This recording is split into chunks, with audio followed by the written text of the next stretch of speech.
Is life better today than it was 4 years ago? At the last presidential debate, Vice President Kamala Harris was asked if the average American was better off 4 years ago than they are today.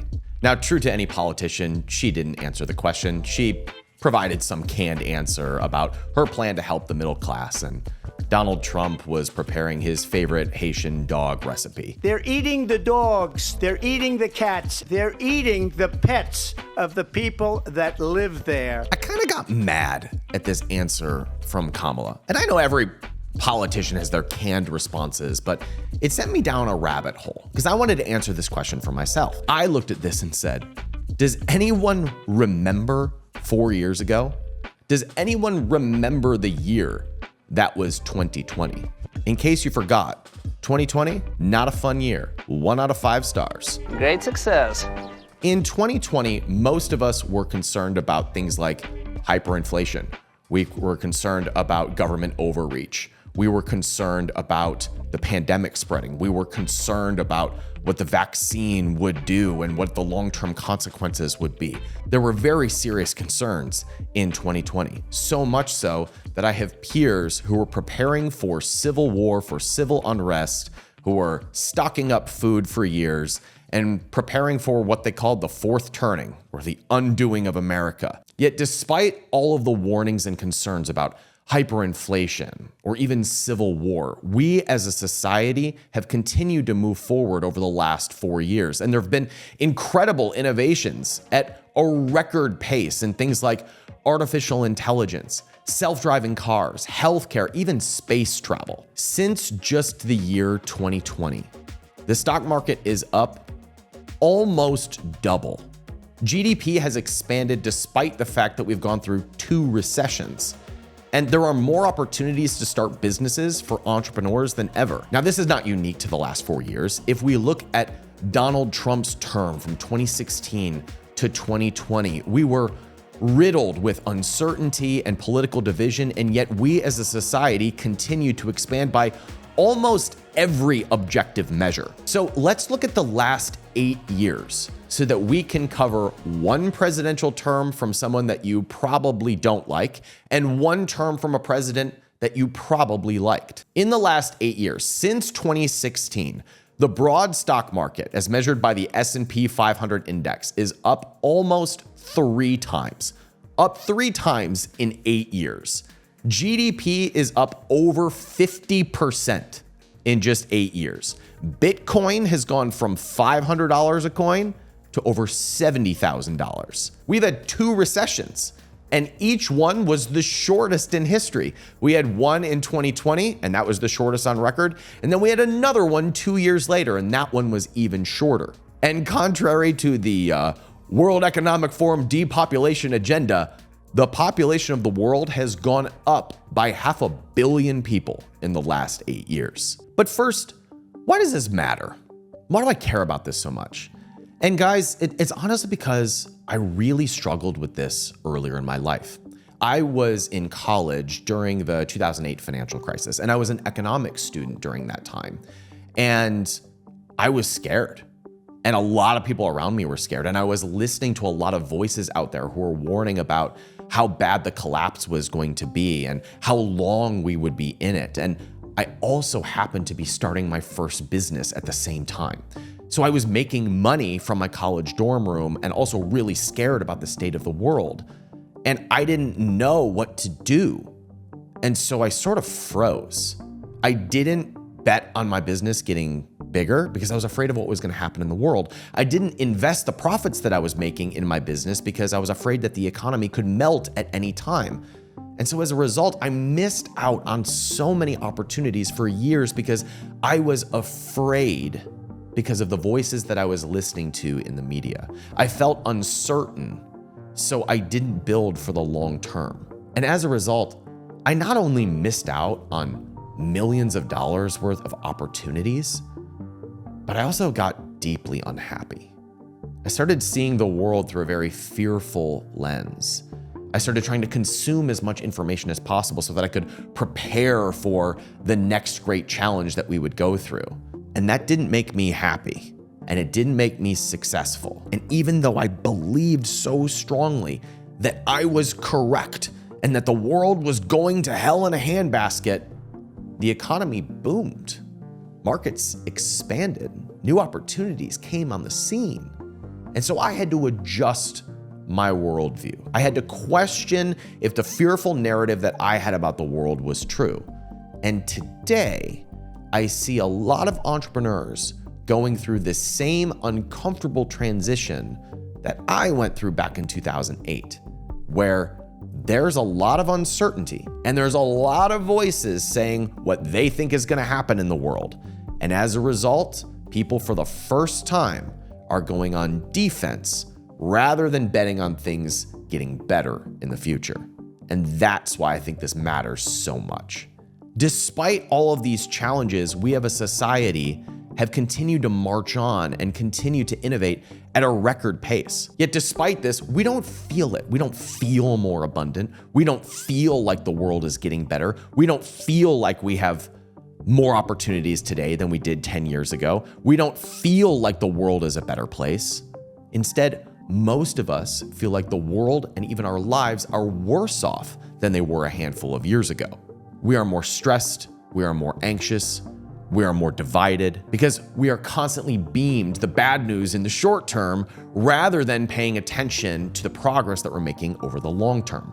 Progress takes time. Problems are in our face right now, and problems get our attention. So we are constantly beamed the problems that face us on a day-to-day basis, and they are real problems.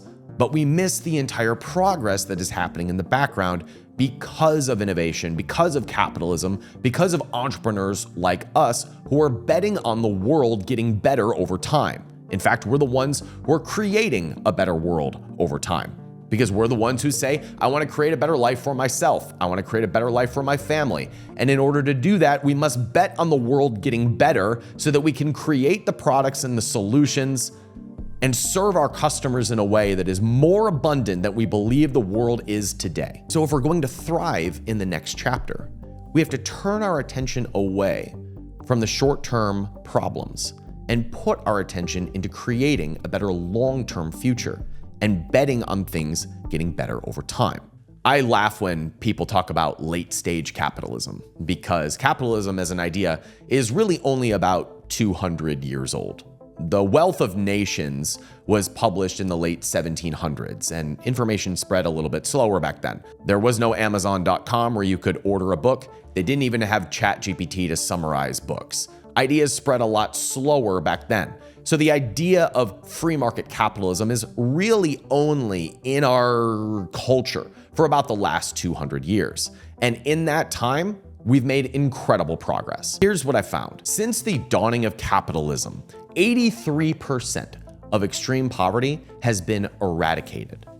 Even though population is expanding, the number of people living in poverty is going down. People have gotten freer too.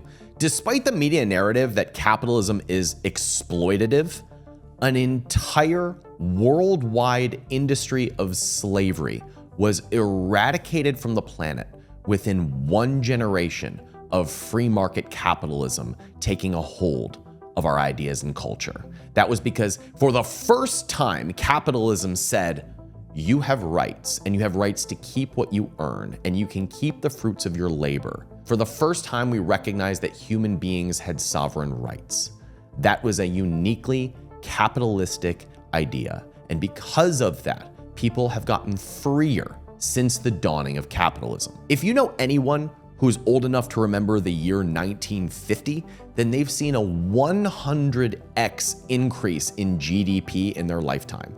That means that we are 100 times more productive today than we were in 1950. There are 100 times the number of goods and services and opportunities to buy and transact than existed in the 1950s. Heck, if you're even old enough to remember the year 2008, then you've seen an entire remaking of the American economy. In 2008, there were no Facebook ads.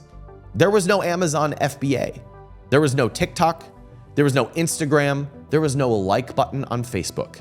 There was no Bitcoin. There was no ChatGPT. None of these things existed, and yet today they are part of our everyday experience as entrepreneurs and business owners. 15 years from now, we can only assume that this trend will continue. We can only assume that over the next 4, 8, 15 years, there will be new opportunities, there will be new innovations, there will be new platforms that don't exist today, and they will be better than what we currently have. This is the real context of where we are as a society. And that's why the way that you see the world is so influential over the success that you will have over the next few years and for the rest of your life. Right now, half the world, or at least half the United States, is concerned that we will be worse off in 4 years than we are today, and certainly worse off than we were 4 years ago. However, history tells us that over the next 4, 8, 12 years from now, the world is going to be better even if there is horrible policy, even if we have questionable fiscal policy, even if we have problems that we don't know how to deal with.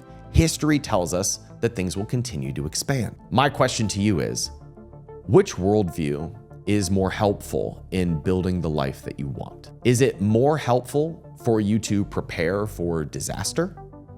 Or is it more helpful for you to bet on a brighter future? It is my belief that abundance starts with how you see the world. If you believe that the world is a threatening place, then you will try to extract as much as possible to try to be safe. You will try to look for short-term hacks and shortcuts. You will try to get as much as you can as quickly as possible so that you can feel safe. That affects how you treat your customers and your partners and your investors and how you show up to work on a day-to-day basis. But if you believe in an abundant world, then you are thinking about giving to your customers more than you take. You're thinking about creating value for your investors. You're thinking about creating opportunities for your team members and your employees. You're thinking about creating more than you can extract. And it's been my experience that the people who operate with that mindset tend to create it. So the beliefs that we have about the world dictate what we create within that world. And so this has everything to do with your success over the next 4, 8, 12 years, despite what is happening in Washington, D.C. The way that you view the world during that time will dictate the results that you create at the same time. That's why over the next few months here on the channel, the content will assume that the world is going to be better in 4 years than it is today. We're going to be talking with people who are creating a better future. We're going to be looking at the best opportunities for the next chapter of entrepreneurship. There is enough negativity in the world. So part of my job will be bringing you people, examples, and opportunities that are ripe right now. There are enough negative voices in the world, and for the last several years, there have been enough negative entrepreneurs warning against fear. And you know what has happened during that time? Markets have expanded. Opportunities have expanded. Innovation has increased. And I think it's time for us to turn the page and to participate in the next chapter of the expansion. So I want to be louder about this because I know what it has cost me to be fearful about the world. I know what it has cost my customers and clients and partners to feel uncertain. But when we are confident in where the world is going, we create amazing things. I just spent 8 weeks on my podcast and YouTube channel sharing the entire framework for how we build $1 million businesses. And it works. It works faster now than it did back in 2013. If you believe that the world is getting better, if you believe that things are going to expand, then you will confidently apply that playbook. If you believe that you're going to be under threat over the next 4 years, then you will find all the reasons why it won't work. You'll find all the reasons why you shouldn't start that thing, you shouldn't go in that direction, you shouldn't invest in this thing. You'll find all the reasons not to do it.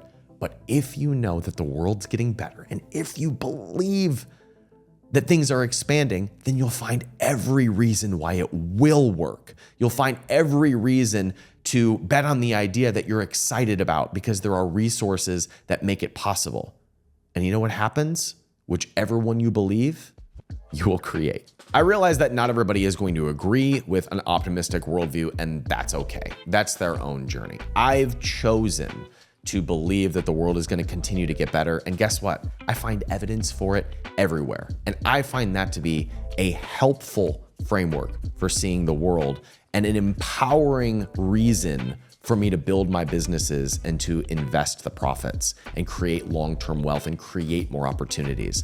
I no longer see it as my job to persuade people to be entrepreneurs or persuade them to be optimistic, but it is my job to call out those of you who can do nothing else but be entrepreneurs and believe that the world can be better and is going to be better and will be better because of your participation in the expansion.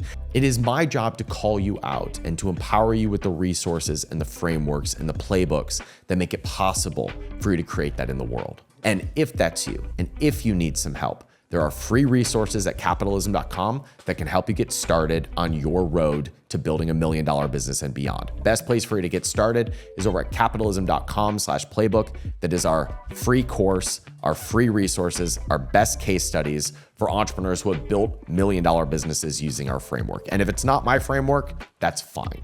There are plenty of opportunities, both now and coming in the future, for us as entrepreneurs to create a life on our own terms and also the world as we best see fit, because we're the ones creating it, not government officials, politicians, or bureaucrats. That's what I believe here at capitalism.com. Thank you for watching. Thank you for being part of this. I hope you'll subscribe and be a part of this next chapter. We're doing a series all about optimism, all about opportunities that are coming down the pike, talking with people who are creating new things, who have done big things, who are betting on big opportunities, and I hope that you'll be around for it. Thank you for watching. I'll see you next time. Take care.